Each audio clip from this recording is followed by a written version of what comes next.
Magandang araw mga kababayan ko, and for this video ay bibigyan ko ng reaksyon yung deklarasyon ni Vice President Sara Duterte sa pagtakbo o pinaplano niyang pagkandidato for presidency sa 2028. But before anything else, gusto ko lang bigyan ng pansin itong mga comments na ito. Alam niyo po ba, kasi I get this all the time. Sobrang, ewan ko ba, kapag ka DDS tas nag-comment dun sa aking mga videos, ito yung palagi nilang kino-comment, na bayaran daw ako, na troll daw ako, na magkano daw bayad sa akin, ganyan. When in fact, kung magpapabayad din lang ako, eh di doon na tayo sa mataas, 'di ba? Eh balita ko, doon daw sa kabila eh, ang laki daw ng bigayan. May pakondo pa nga daw. At yung mga putyo-putyo na vloggers yan, na yan nakikita nyo dito sa TikTok and sa social medias, ay pumapalo daw ng 50 to 60K. Sa kapalaman siyang din yun, sayang naman, 'di ba? Pero ako kasi, maprinsipyo akong tao. So, I'd rather na hindi ko kitain yun. Pero mai-share ko sa inyo yung hindi fake news, yung katotohanan. Because what I am saying sa lahat ng mga videos ko and sa vlogs ko, ay pawang katotohanan lang. It came from a verified source. Yung mga sinasabi ko sa inyo, kinikwento ko, it came from people who are directly involved. So, wala ditong toksyetan, wala ditong pambobola. At ba't ko naman kayo bubulahin? Wala naman ako nakukuha dito. Gusto ko lang talaga mamulat ang kapwa natin mga Pilipino sa katotohanan kasi grabe na yung fake news. Alam niyo sa totoo lang kaya ko din ginagawa to is because of the fake news na kumakalat.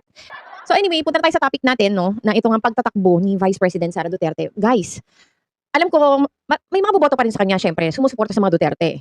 May boboto talaga sa kanya. Pero naman, buksan naman natin yung ating mga isipan at maging matalino na tayo sa pagboto. Alam niyo ba na lagi ko sinasabi ito na yung pagboto ng bawat Pilipino para umupo ang isang tao sa kanyang posisyon sa gobyerno ay pagbibigay ng kapangyarihan yun. Pagbibigay ng kapangyarihan yun para hawakan tayo. Yung mga governor na yan, yung mga congressman na yan, binigyan natin sila ng kapangyarihan para lukuhin tayo. Lahat na nakaupo sa public office, mapamayor man hanggang presidente, tayo ang nagbibigay sa kanila ng kapangyarihan. No? So maging matalino na tayo. Inuudyukan ko talaga kayo lahat para maging matalino na sa pagboto. And look at Sarah. Nakita nyo ba yung time na nag-declare siya na siya ay kakandidato sa pagka-presidente sa 2028? Look at her. Paki-observe naman kung paano siya nagsasalita. Paki-observe doon pa lang, makikita na natin na oh my God, ano ba to? Yung kakatulad nga na sinabi ni Shelo Magno na parang nagde-declamation lang, parang grade 1. Actually, totoo. Kasi nagbabasa pa rin siya eh, hindi siya spontaneous sa kanyang mga sinasabi. May script, it's all scripted. At nagbabasa ka na nga ng script, utay-utay pa yung pagdi-deliver mo. Paano ka haharap niyan sa summit at international meetings kung sakaling mahalal ka bilang presidente? Paano ka haharap sa mga presidente ng ibang bansa?